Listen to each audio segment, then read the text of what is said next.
1000 महीनों से बढ़कर ये रात। और दुनिया वालों के आगे मांगेंगे जलील होगा, उसके आगे जलील होके मांगेंगे तो दुनिया वालों के आगे इज्जत मिलेगी। ये वक्त है दुआओं के कबूल होने का, गरम भजिए खाने का नहीं। कि अल्लाह मैं मुजरिम बंदा हूँ, मैं गुनहगार बंदा हूँ, कि अल्लाह तू माफ ही कर दे, अगर तूने माफ न किया तो मैं किधर जाऊंगा। ये जन्नत जाने की ये रात हमारी चाबी है। तो जागने से मुराद ये है कि अल्लाह के साथ आहोजारी करे। दुआ तो ये है कि आदमी पहले तो बिल्कुल दिलो दिमाग से फारिग हो कि बस वो और उसका अल्लाह। दीन एक ऐसी चीज है जो आई थिंक हम मरते दम तक सीखते ही रहेंगे। ये शुरू दिन से है हमारी जिंदगी में और मौत तक है। मौत तक है। और इन रातों की एक दुआ है कि अल्लाहुम्मा इन्नका अफ़ुव्वुन तुहिब्बुल फ़अफ़ु अफ़्वन्ना या करीम। तो ये मांगने का महीना है, अल्लाह को मनाने का महीना है, अल्लाह के बंदों के करीब होने का महीना है।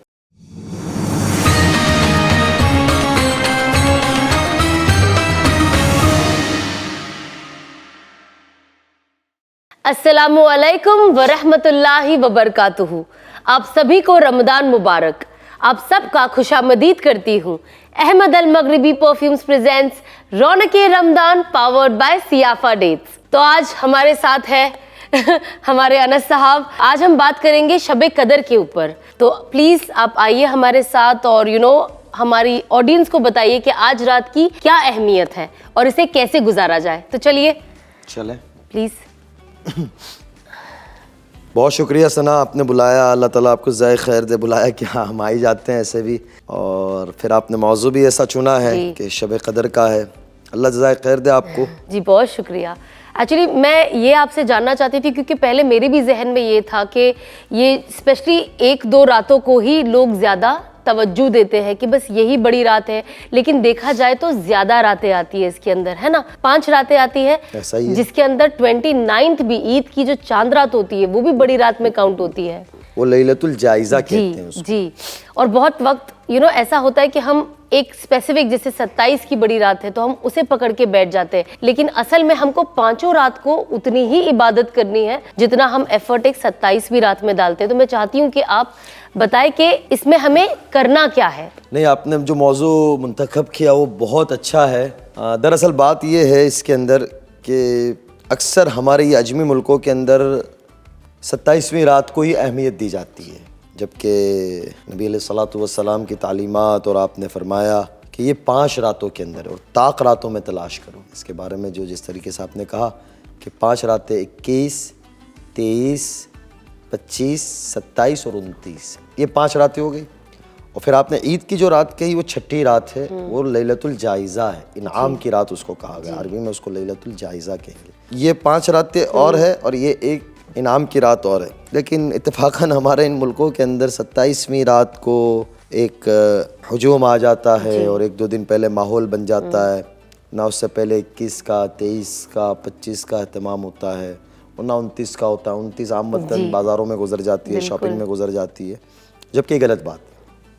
अब बात जो है ना कि अल्लाह ताला ने आखिरी अशरे को आँख से आज़ादी का बनाया है, बमाना आग वो आँख के जहन्नम की आँख, कि उस आँख से आज़ादी की तरफ अल्लाह की तरफ से मिलेगी बंदों को, बंदियों को।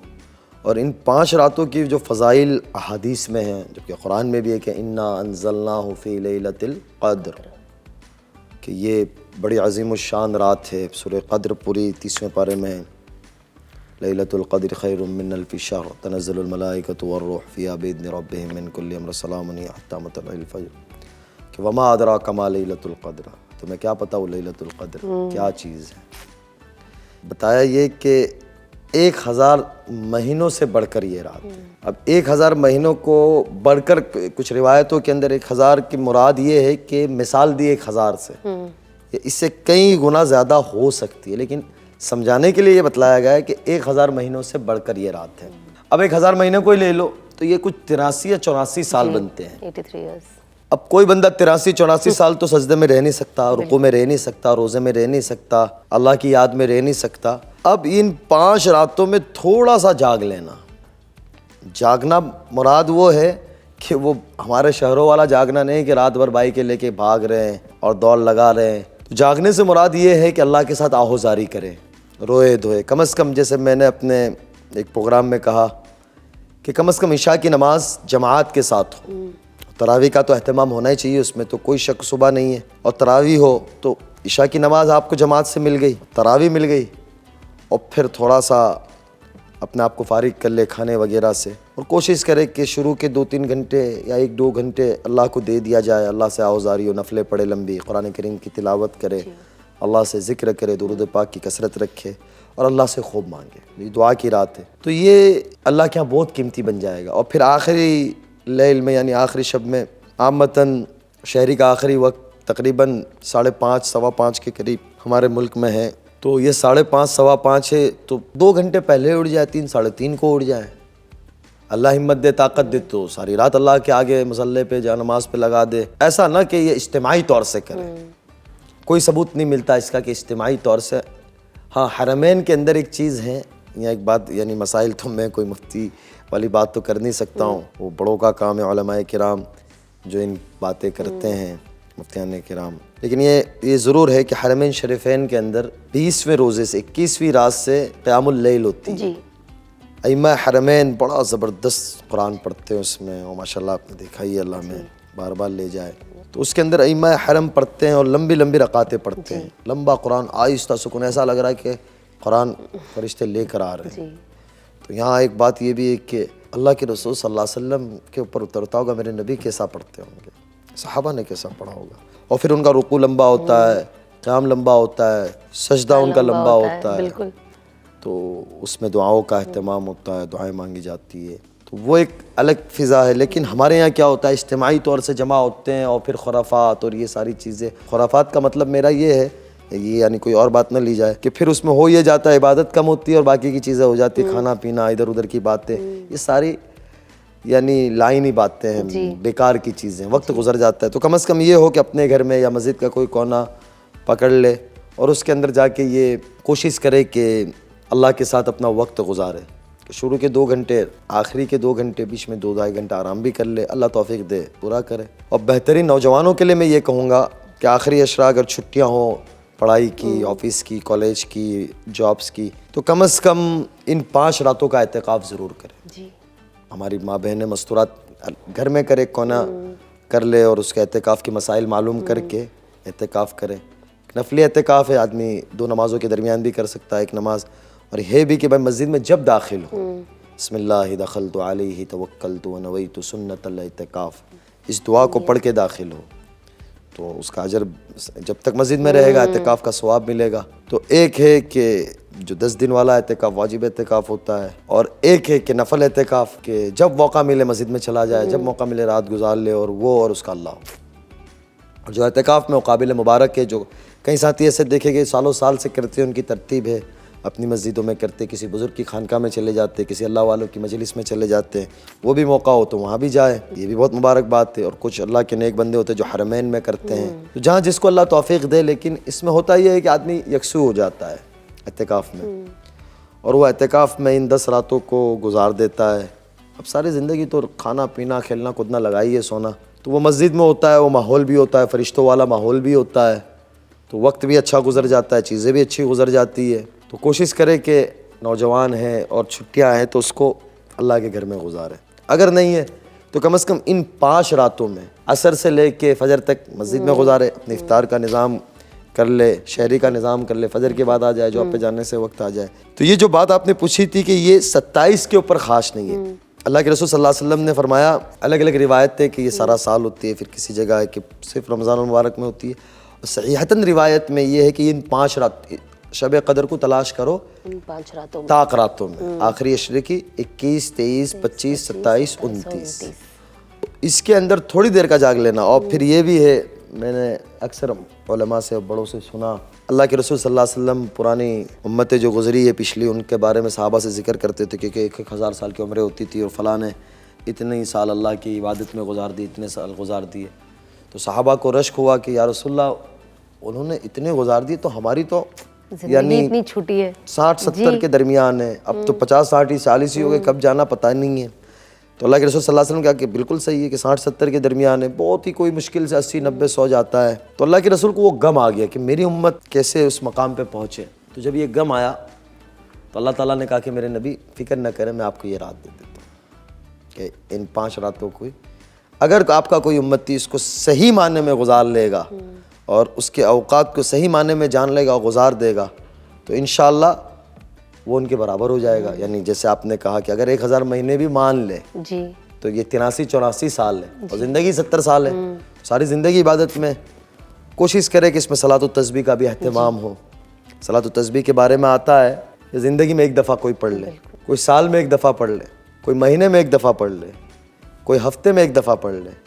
और कुछ अल्लाह के नेक बंदों को हमने, हमारे इलाके के डॉक्टर साहब है, अल्लाह लंबी उम्र करे, लंबी हयात करे, वो उनका मामूल है, वो रोज़ाना सलात व तस्बीह पढ़ते। और अल्लाह ने दुनिया में उनसे दीन का काम लिया, सारी दुनिया में जाते हैं, MBBS डॉक्टर है। हमारे डॉक्टर अशरफ साहब रोज़ाना वो सलात व तस्बीह के पाबंद है। मुझे एकदम याद आ गया।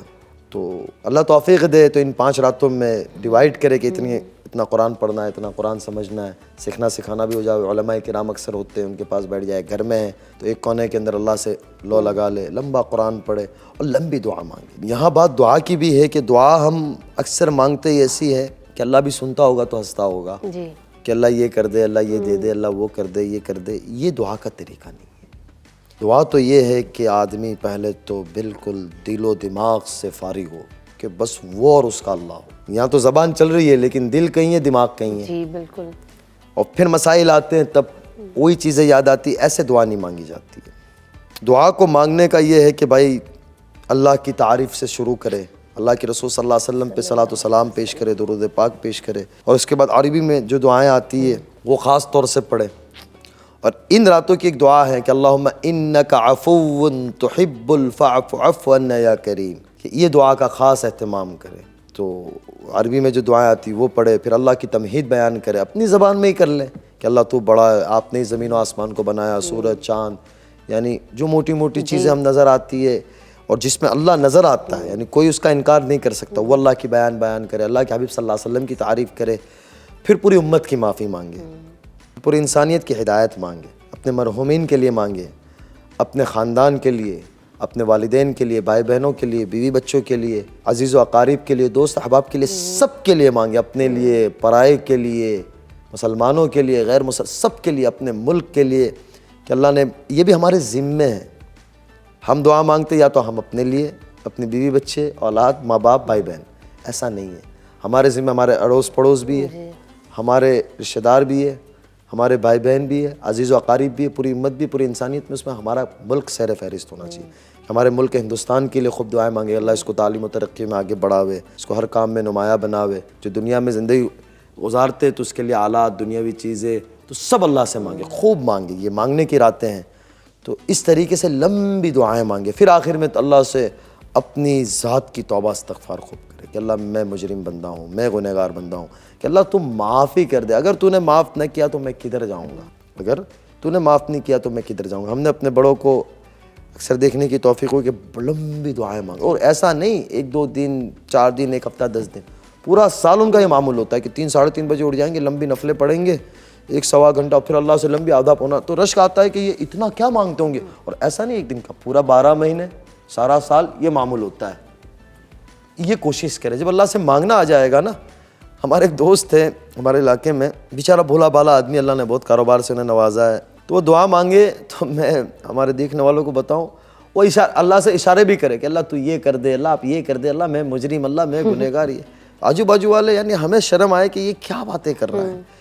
फिर वो एक जुमला बोले मांगने का उसी से जो देता है, और दुनिया वालों के आगे मांगेंगे जलील होगा, उसके आगे जलील होके मांगेंगे तो दुनिया वालों के आगे इज्जत मिलेगी, दुनिया के अल्लाह ताला। बिल्कुल।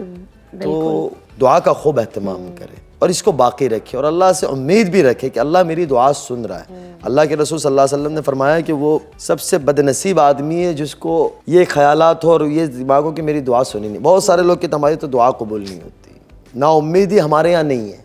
हमारे यहाँ उम्मीद पे, और हमारा सारा निज़ाम उम्मीद पे कायम है, सारी चीज़ें उम्मीद पे है ना। तो ना उम्मीद ही नहीं होनी चाहिए। तो इन रातों के अंदर सबसे पहले तो इसका सही इस्तेमाल, सही कदरदानी, औकात को तकसीम करना, लाइनी बुरी बातों से, नुकसानदेह और टाइम ज़ाय होने वाले औकात से बचना चाहिए, और इबादत का सही तरतीब बना के गुजारनी चाहिए। अक्सर हिस्सा सजदे सुजूद में हो, कुरान पढ़ने में हो और अल्लाह के आगे आहुज़ारी में। तो ये मोटी मोटी बातें मेरे जहन में आ गई। स्पेशली बड़ी रातों में बहुत बार हम देखते हैं कि बहुत सारी चीज़ें सर्कुलेट होती है, चाहे वो व्हाट्सएप पे हो, चाहे हमारे घर में हो।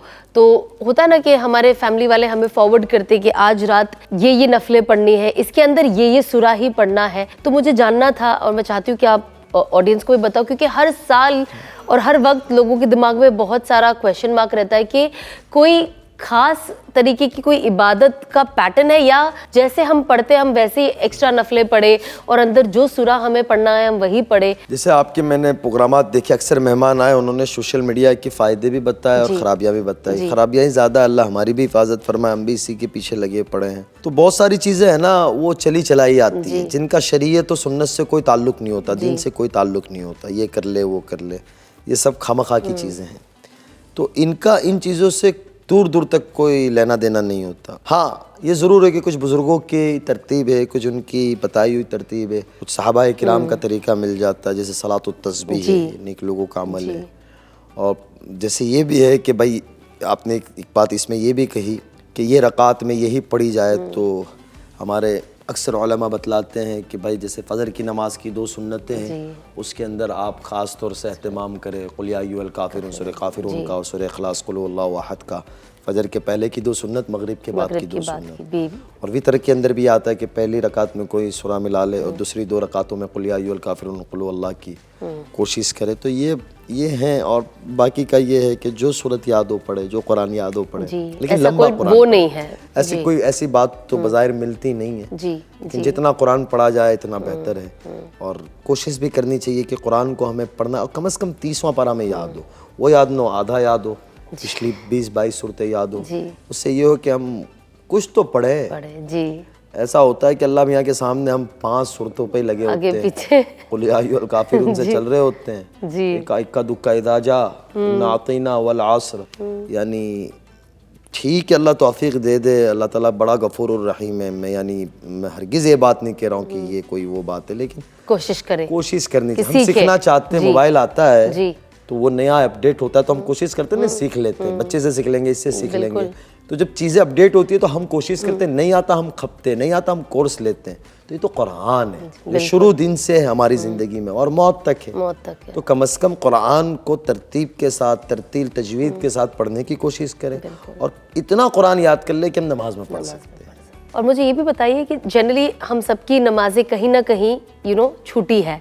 जैसे बहुत लोगों ने 5 वक्त की नमाज पढ़ना बहुत एक अरसे के बाद शुरू किया, या कभी कभी किसकी सफ़र में नमाज छूट गई है। मतलब एक नमाज की अहमियत भी बहुत लोगों की ज़िंदगियों में बहुत लेट आई है। तो जब ये ऐसी रातें आती है तो हम कोशिश करते हैं कि इसी रात, क्योंकि फ़ायदे ज़्यादा है, बड़ी रात है और इसमें हम और भी ज़्यादा फ़ायदा उठाना चाहते हैं कंपेयर टू ओवरऑल रमज़ान भी।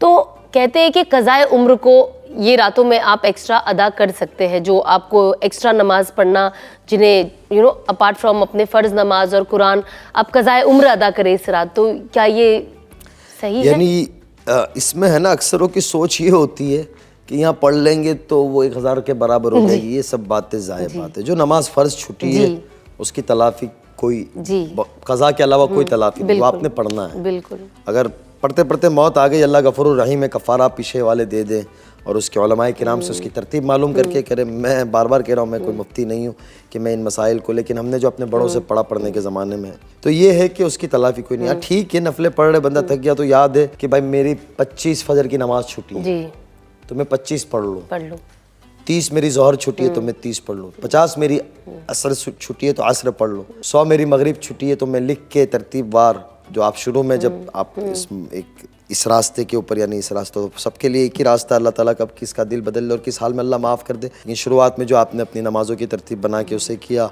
और आपने मुफ्तियान किराम से पूछ के तो उसकी तरतीबें लिख ले, साल का अंदाज़ा लगा ले कि भाई मैं इस साल में बालिग हुआ हूँ और इस साल से इस साल में मैं नमाज की तरतीब पे आ गया हूँ। एक है साहिब तरतीब। साहिब तरतीब इसको कहा जाता है जिसकी तरतीब वार नमाज हो, कि फजर है तो उसने फजर पढ़ी है, ज़ोहर है तो ज़ोहर पढ़ी है, क़ज़ा नहीं हुई है। असर है, ऐसा नहीं है कि भाई फजर पढ़ी और ज़ोहर छूट गई तो असर पे आ गया, ऐसा नहीं है। उसकी तरतीब के साथ नमाज, साहिब तरतीब कहते हैं।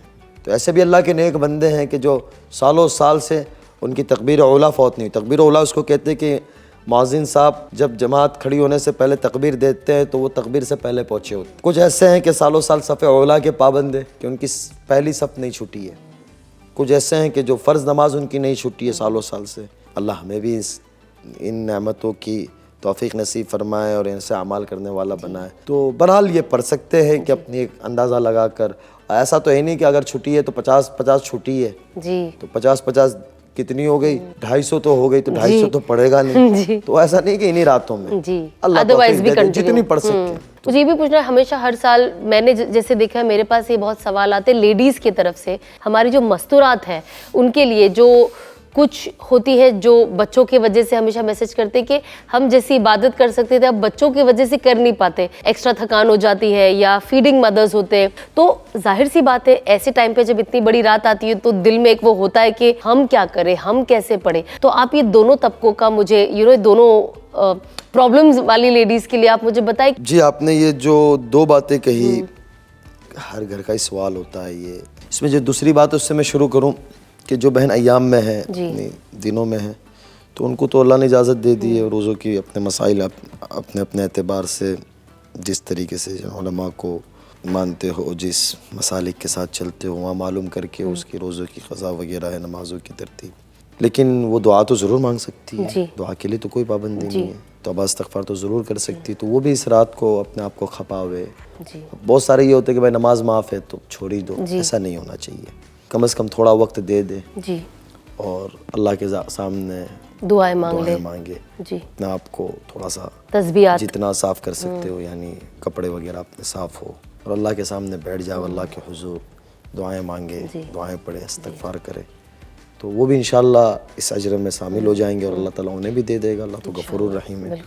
दूसरी जो बात पूछी कि बच्चे छोटे होते हैं या बीमार होते हैं या घर का काम का लोड होता है, रात में बच्चों का होता है, हमारे मशाइख की तारीख़ देखते हैं ना, उनके घरों की दास्तान, तो वो सारी रात खपाते थे, बच्चे उनके भी थे। यानी मैं बहुत दूर नहीं जाता, अभी माजी चंद सालों पहले हज़रत मौलाना ज़करिया साहब रहमतुल्लाह अलैहि नव्वरल्लाहु मरक़दहु फ़ज़ाइल अमाल जिन्होंने लिखी है, तो हज़रत शेख ख़ुद लिखते हैं फ़ज़ाइल अमाल में कि मेरे घर की मस्तूरात इसकी कोशिश में होती है, और सब ने ये सुना भी होगा, पढ़ा भी होगा कि घर के कामों के साथ, बच्चों की मशगूली के साथ और मेहमानों के साथ 15-20 पारे हंसते हंसते पढ़ लेते थे। वो तकसीम होता था कि रात के 2 घंटे आप होंगे, फिर आप होंगे, फिर आप होंगे, सारी रात तकसीम की होती थी। तो 5 रातें निकालनी है हमें, बच्चे भी हैं, छोटे भी हैं, ऐसा तो है ही नहीं कि पूरी रात ही बच्चे परेशान करते हैं। अगर घर में कोई ना कोई तो मियाँ बीवी है, चलो अकेले रहते तो शौहर थोड़ी देर बच्चों को संभाल ले, 1-1.5 घंटा, लेकिन इन 5 रातों को इन सारे गिले शिकवे करके और इन सारे यानी मैं यही कहूँगा रीज़न देख के और खामखा की बातें करके ज़ाय नहीं करना चाहिए। इन रातों को काम की बनानी चाहिए और इन रातों के अंदर कर सकते, कोई मुश्किल बात नहीं करेंगे, अल्लाह की तरफ से अल्लाह बहुत बड़ा गफूरुर रहीम है, कोई फ़राइज़ों में से तो है नहीं कि अल्लाह की पकड़ होगी, लेकिन नुकसान बहुत बड़ा है, फ़ायदा नहीं होगा, खसारा बहुत बड़ा है। अगर आपने कहीं जाना हो, कुछ करना हो, कोई दुनियावी काम हो, बच्चे भी सेटल हो जाते हैं, सब कुछ सेटल हो जाता है मामला, थकान भी साइड पे होती है, शॉपिंग भी तो करोगे ना इन्हीं रातों में, ईद की तैयारी भी तो करोगे, उस रात तो बच्चे नज़र नहीं आते। तो मैं यानी तनकीद नहीं कर रहा हूँ, अल्लाह माफ़ करे, होना भी नहीं चाहिए हम किसी पे बात करें, लेकिन एक फितरत ही बताता हूँ कि कोशिश कर ले कि 5 रातों को एडजस्ट कर ले, 5 घंटे की बजाय 2 घंटे कर ले। अगर इन चीज़ों से पहले 2 घंटे करते थे तो 1 घंटा कर ले, यानी कुछ दर्जे इन रातों की बरकत उठा ले जी। तो आई एम श्योर कि हमारी जितनी भी मस्तूरात है जो हर बड़ी रात मुझे एटलीस्ट टेक्स्ट और डीएम करती कि हम करें क्या, तो आई थिंक आपको ये थोड़ा सोल्यूशन मिल गया होगा। आई अंडरस्टैंड थोड़ी सी प्रॉब्लम होती है, इतना गुस्सा भी आता है और रोना भी आता है कि ये रातें जा रही और मैं पढ़ नहीं पा रही हूँ, तो मैं वो समझ सकती हूँ। ये जो आपने एक बात कही ना, ये भी सही है कि ये गुस्सा हम यानी नवाफिल को पूरा करने में हम किसी का हक ज़ाया कर देते, बच्चों को मार दिपट कर देते, पता नहीं ज़बान की, ये सब चीज़ें नहीं होनी चाहिए। जैसे मैंने बताया कि तरतीब के साथ करें। आजकल 7 बजे मगरिब इशा हो जाती है, 8:30 बजे तरावी वगैरह, 9:30 पकड़ लो, 10 बजे पकड़ लो, 10 बजे के बाद 2 घंटे बच्चों को दे दें, 10 से 12 खाना वगैरह, घर वालों को ये तरतीब बना के फिर 12 बजे अल्लाह के हुजूर खड़े हो जाए, 12 से 2 कर लें जी, फिर 1-1.5 घंटा आराम कर लें जी, 3:30 बजे फिर अपनी सहरे की तैयारी या फिर कुछ आखिर में करनी है तो 1 घंटा फिर 3:30 से 4:30 दे दे, 4:30 से 5:30 पौना घंटा मिल जाता है। तो आमतन इन 5 रातों के अंदर कोशिश करनी चाहिए कि सहरी की तैयारी भी हम पहले से करके पहले से रखें, कर जब ले रात या हल्की कर ले सहरी के, इतना हमारा ऐसा किचन ही में है। वक्त ना जाया हो। ऐसा ही है कि हम, और ऐसे भी रमज़ान मुबारक में मेरे वालिद, आपने तो देखा ही है कि वो आमतन बहुत नाराज़ होते हैं कि असर के वक्त, असर के बाद खास तौर से इफ्तारी में कि ये पहले कर लो, ये मांगने का वक्त है। जी बिल्कुल। इफ्तारी का वक्त जो है ना, अल्लाह माफ़ फरमा, में इफ्तारियों में वो किचन में से आवाज़ें आ रही होती, ये ले लो, वो ले लो, दस्तरखान से आवाज़ें आ रही होती। आपने एकदम सही कहा, क्योंकि जब हमारे घर में, मैं खास तौर पे सबको बताना चाहूँगी कि जब हमारे घर पे इफ्तार का वक्त होता है और जब मैं भजिया तलती हूँ तो मेरे ससुर तो वो कहते नहीं नहीं बैठ जाओ, तो मैं हमेशा कहती हूँ पप्पा नहीं, फिर भजिया ना गर्म नहीं होगी। पप्पा कहते ठंडी खा लेंगे, ये वक्त है दुआओं के कबूल होने का, गर्म भजिए खाने का नहीं। तो आई थिंक ये एक बहुत अच्छी चीज़ मैंने आपके यहाँ पे आपके अब्बू से सीखी, जो हमारे जहन में एक होता है कि इफ्तार है तो गर्म होना चाहिए सब एकदम, कि आप अपने मुंह में डालो तो सब कुछ एकदम सेट, जैसे हम जनरली खाना पसंद करते हैं। बट ये भी एक नया नज़रिया मैंने चीज़ों को देखा कि हाँ, ठंडी भी खा लो तो कोई फ़र्क नहीं पड़ता। तो आई थिंक घर के मर्दों को भी कहीं ना कहीं वो सहूलत घर की औरतों को देना ज़रूरी है कि अगर दस्तरखान पे कोई चीज़ ठंडी रहे तो वो ज़्यादा इम्पोर्टेंट नहीं है, इम्पोर्टेंट है कि हम इस वक्त को ज़ाया ना करें जो दुआ कबूल होने का वक्त बिल्कुल, है। यानी ये सपोर्ट आना चाहिए। नहीं, बिल्कुल, तो ये चीज़ ये बहुत ज़रूरी है। और सबसे बड़ा यानी सुबह से मैदा खाली होता है, पेट खाली होता है, और फिर हम एक साथ डालते गरम ठंडा पता नहीं क्या कुछ।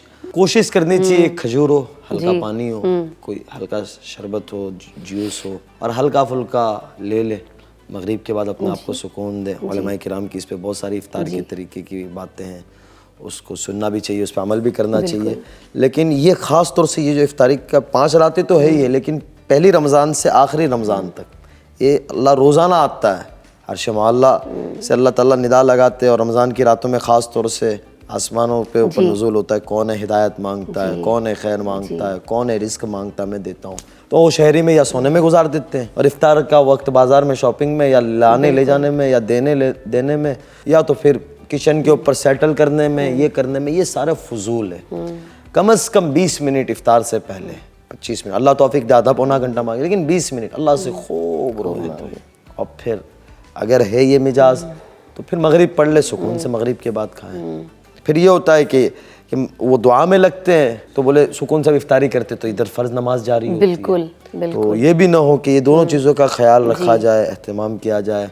तो ये मांगने का महीना है, अल्लाह को मनाने का महीना है, अल्लाह के बंदों के करीब होने का महीना है, सदका फ़ितर भी है, उस पर इंशाअल्लाह आगे मौका मिला तो हम बात कर लेंगे। तो ये 5 रातों की बहुत अहमियत है, जो गुजर गई है, जो बाकी है, कि कदरदानी कर लें, और जितना रमज़ान बाकी अल्लाह से मांग ले, पता नहीं ज़िंदगी आगे नसीब होता है या। जी बिल्कुल, अल्लाह जज़ाए खैर दीजिए आपको। जज़ाए खैर, थैंक यू सो मच। आपने बहुत बहुत अच्छी बात की। और ये जो रातें होती है, आई थिंक ये जो बड़ी रातें होती है, हर इंसान कहीं ना कहीं तो हम सब का इल्म इतना कोई स्ट्रॉन्ग है नहीं, हम सब सीख ही रहे। और दीन एक ऐसी चीज़ है जो आई थिंक हम मरते दम तक सीखते ही रहेंगे, है ना। हर एक नई चीज़ में हम दीन को एक नए तरीके से देखते हैं। तो ये जो स्पेशल रातों के बारे में बात थी, ये सबसे ज़्यादा ज़रूरी इसलिए थी क्योंकि हर इंसान सोचता है कि वो कहाँ से इल्म हासिल कर ले और कहाँ से जानकारी हासिल कर ले कि वो इन रातों को कैसे बिताए। तो आई एम श्योर कि आपको आज के हमारे इस एपिसोड के ज़रिए आपको बहुत कुछ सीखने मिला होगा और समझने मिला होगा। एंड इस पे हम तवज्जो भी दें, एंड इस रात को हम सिर्फ़ और सिर्फ अल्लाह को याद करते हुए गुजारे। हमारे लिए सबसे इम्पोर्टेंट रिस्क हलाल मांगे। देखिए, रिस्क तो हम सबके नसीब में है। ऐसा रिस्क दे जिसका क़यामत के दिन कोई पकड़ ना हो, वसी रिस्क दे, कोई सवाल ना हो। तो बस इस रात को प्लीज़ ज़ाया ना करें और इसका खूब फ़ायदा उठाए। कहते हैं ना, हम अपॉर्चुनिटी का फ़ायदा कैसे उठाते हैं। ये रात भी हमारे लिए जन्नत जाने की अपॉर्चुनिटी है, ये जन्नत जाने की ये रात हमारी चाबी है। तो बस क़यामत के दिन अल्लाह करे हमारे हाथ में, सीधे हाथ में ही डिग्री आए और हम जन्नत की तरफ मुस्कुराते हुए भागे और हम चिल्लाते हुए भागे कि हम कामयाब हो गए।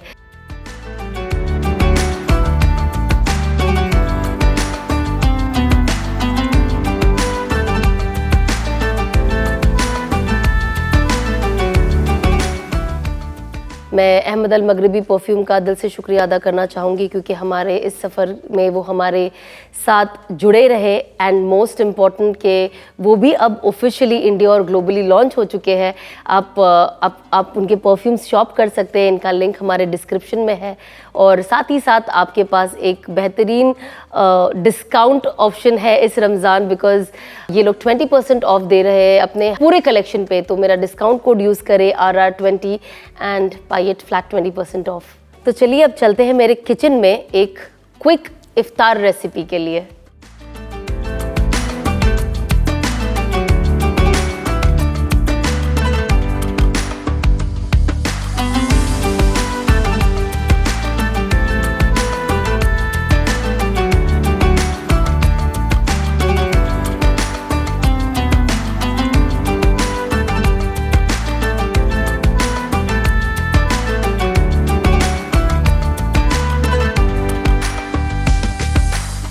Welcome to my kitchen. Well, आज तो मैं इस किचन में अकेली हूँ, लेकिन आज जो मैं बनाने वाली हूँ वो इतना माइंड ब्लोइंग डिश है।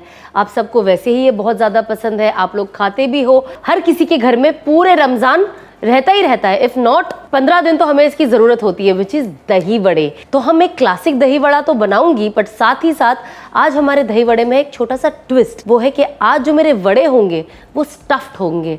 तो हम क्लासिक भी बनाएंगे और स्टफ्ड दही वड़े भी बनाएंगे। तो पहले मैं आपको बताती हूँ कि मैंने इंग्रेडिएंट्स क्या क्या यूज़ करने वाली हूँ इसके लिए। तो ये है कटी हुई हरी मिर्च, कड़ी पत्ता, ज़ीरा, राई, हल्दी पाउडर, और ये है कोरिएंडर पाउडर, लाल मिर्च, कटी हुई धनिया, और ये मसाला है, ये शक्कर है, या मैं आपको बाद में बताऊंगी मैं इसके साथ क्या करने वाली हूँ। ये है हमारा आलू जो ऑलरेडी बॉइल्ड है। तो पहले हम बनाएंगे इसकी फिलिंग। तो सबसे पहले हम गैस ऑन करते हैं एंड स्लो पे रखते हैं, थोड़ा तेल लेंगे।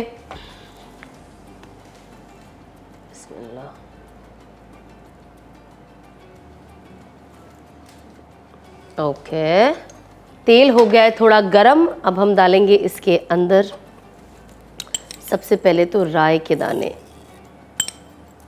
ओके, इसके बाद ज़ीरा, ये है हरी मिर्च। हरी मिर्च अगेन आप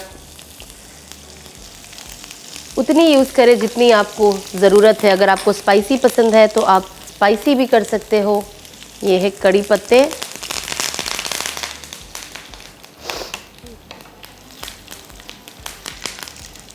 पहले आप कुछ भी कर ले, जब तेल गरम होता है तो राई ज़ीरा ये उड़ता ही है। अब मैं डाल रही हूँ इसके अंदर हल्दी,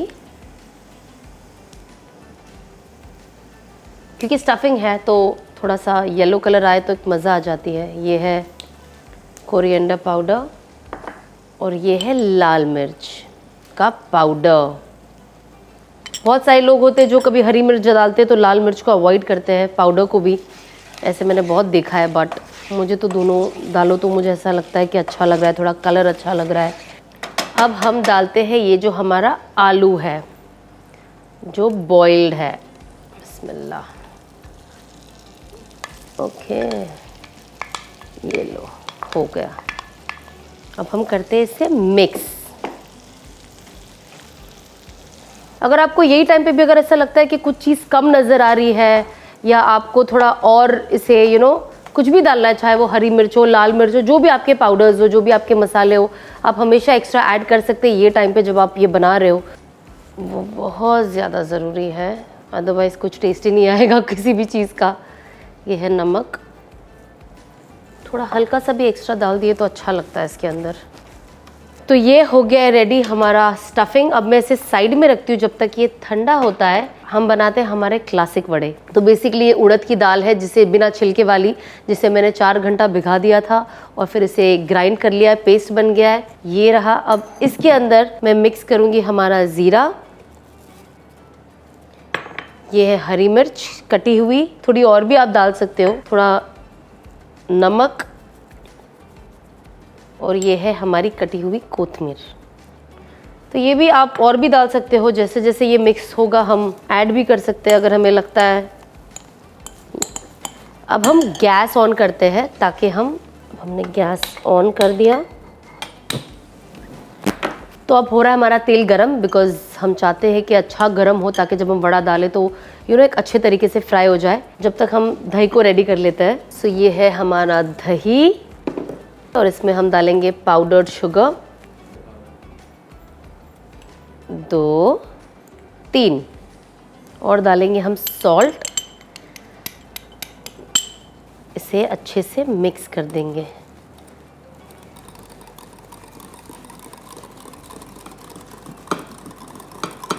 तो जब तक हमारा तेल गरम हो रहा है हम आपको बताते हैं, जैसे आपका वड़ा इसमें फ्राई हो जाएगा, आप वड़े को निकाल के पानी में डालोगे और पानी के अंदर हम डालेंगे थोड़ा सा हींग और सॉल्ट।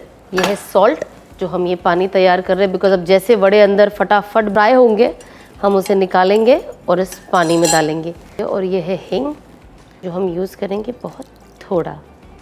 ओके, अब हमारा तेल हो चुका है एकदम गरम। मैंने इसे कर दिया स्लो पे मैं पूरे वड़े डालूंगी, उसके बाद में करूंगी उसे फास्ट।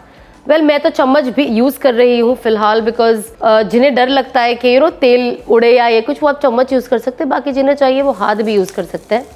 और मैं चम्मच इसलिए यूज़ कर रही हूँ ताकि सबका शेप एक ही जैसा रहे, मुझे अंदाज़ा हो। वाह, देख रहे हो आप कैसे स्विमिंग कर रहे हैं हमारे वड़े अंदर। नाइस। ऐसे आप सीधा छोटे छोटे प्यारे प्यारे वड़े आप बनाए। थोड़ा स्पीड में डालिएगा बिना तेल उड़ाए, बिकॉज यू डोंट वांट कि आपका वड़े जल जाए एक साइड से।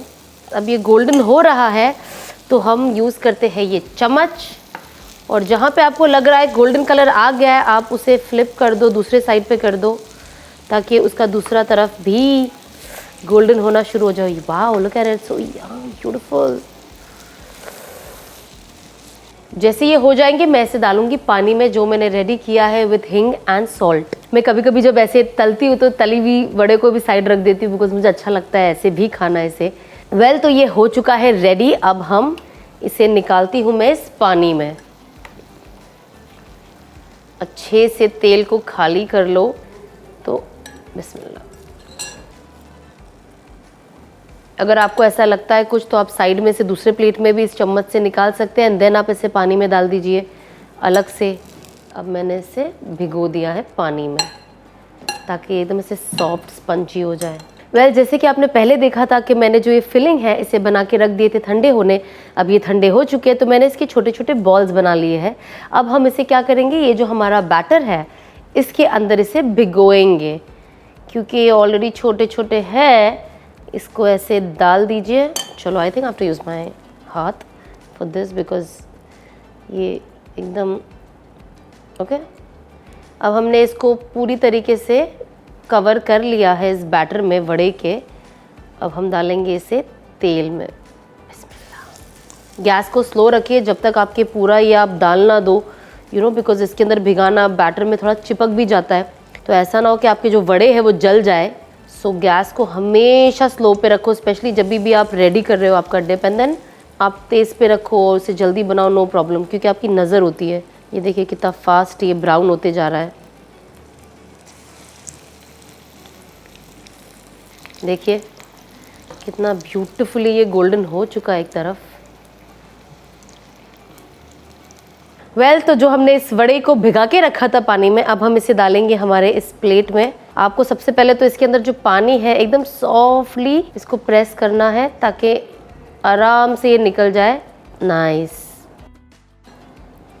वाह, मैं खुद ही अपने आप को नाइस बोल के मोटिवेट करते रहती हूँ ताकि मुझे एक मोटिवेशन मिले कि मैं अच्छा काम कर रही हूँ, वरना समझ में नहीं आता है। नाइस, बहुत अच्छी बात है ये। गुड। अब मैं डालूंगी इस पे सबसे पहले तो दही जो हमने बनाई थी, जो मैंने आपको पहले बताई थी। बिस्मिल्लाह।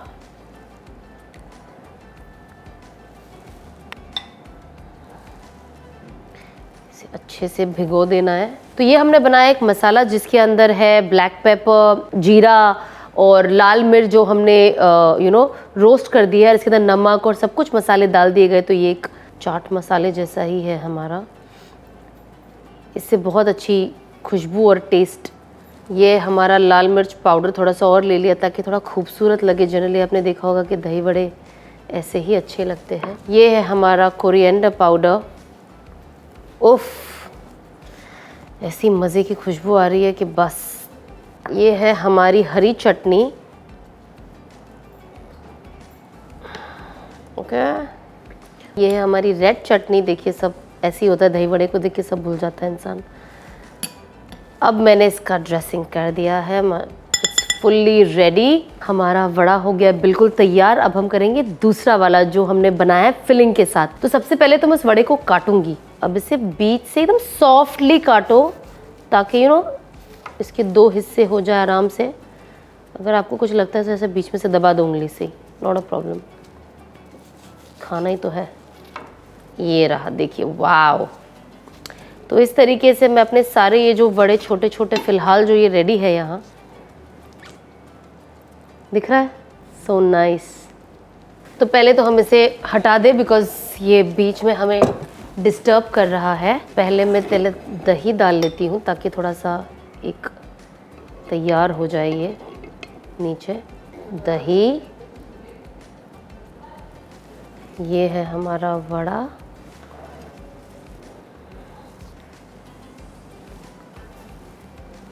नाइस।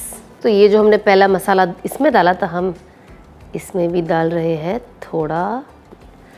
अब ये हमारी लाल मिर्च का पाउडर, ये हमारा कोरिएंडर, और जो चटनी है थोड़ी सी हरी चटनी, और ये है थोड़ी सी लाल चटनी। नाइस, लाल अच्छा लग रहा है। That's it. अब हो गए हमारे दोनों भी दही वड़े तैयार, क्लासिक और फिलिंग वाले। इसके ऊपर अगर आपको और चाहिए आप और भी दही ऊपर डाल सकते हो। आप इसकी जो ऊपर की ड्रेसिंग है आप अपने हिसाब से यू कैन इंक्रीज, या कोई चीज़ आपको नहीं पसंद वो आप निकाल सकते हो, but this is how we make it. So it looks lovely. इंशाल्लाह इफ्तार में बहुत मज़ा आएगा इसे खाकर। तो ज़रूर ट्राई कीजिएगा आप भी हमारी ये डिश अपने इफ्तार में, और हमें ज़रूर कमेंट सेक्शन में बताइएगा कि अगर आपने ट्राई किया तो आपको ये कैसा लगा, स्पेशली फिलिंग वाली, बिकॉज क्लासिक तो हम सभी बनाते हैं बट फिलिंग वाली ज़रूर बताइएगा। मुझे तो बहुत मज़ा आया इसे बनाकर, and I can not wait to have it और टेस्ट करना।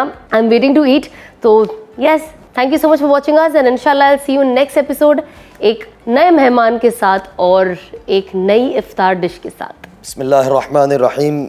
दोबारा आपकी खिदमत में हाजिर है। रोज़ाना जो बातें होती हैं माशाल्लाह, उसके बाद कोई ना कोई एक वज़ाइफ या दुआ या करने के अस्कार बतलाए जाते हैं और बताते हैं। कोशिश है कि ये इन बातों को करते करते अल्लाह ताला सबसे पहले इन सिफ़ातों को, इन दुआओं को, इन अमाल को अल्लाह इनकी, मेरी और हम तमाम की ज़िंदगी में ले आएँ। तो आज सब क़द्र पे बात हुई, मग़फ़िरत और रहमत वाले महीने में, आँख से आज़ादी वाले महीने में। अल्लाह बड़ा गफ़ूरुर रहीम है, अल्लाह बड़े माफ़ी को पसंद फरमाते हैं। दुआओं का महीना है और दुआओं की रातें हैं। तो एक दुआ ख़ास तौर से इन या आखिरी लम्हात में और आखिरी सात में मांगनी चाहिए, वो ये है कि अल्लाह के रसूल सल्लल्लाहु अलैहि वसल्लम इसका अहतमाम फरमाते थे, अल्लाहुम्मा इन्नका अफ़ुव्वुन तुहिब्बुल फ़अफ़ु अफ़्व अन्ना या करीम, अल्लाहुम्मा इन्नका अफ़ुव्वुन तुहिब्बुल फ़अफ़ु अफ़्व अन्ना या करीम, कि अल्लाह तू माफ़ करने वाला है, माफ़ी को पसंद फरमाता, अल्लाह तो हमें भी माफ़ फरमा दीजिए। तो इस दुआ का सब एहतमाम करें। अल्लाह मेरी आपकी रमज़ान की तमाम इबादत, दुआ, ज़िक्र, रोज़ा, ज़कात और जितने भी हमने अमाल किए वो अल्लाह ताला कबूल फरमाए, और अल्लाह अपनी रज़ा का ज़रिया बनाए, अपनी खुशनुदी का ज़रिया बनाए, और हमारी नजात का और जन्नत में जाने का सबब ज़रिया बनाए। आप सब अपना ख्याल रखें। ज़िंदगी रही फिर मुलाकात होगी। अल्लाह आप सबका हामी नासिर हो। अस्सलामु अलैकुम व रहमतुल्लाहि व बरकातुहू।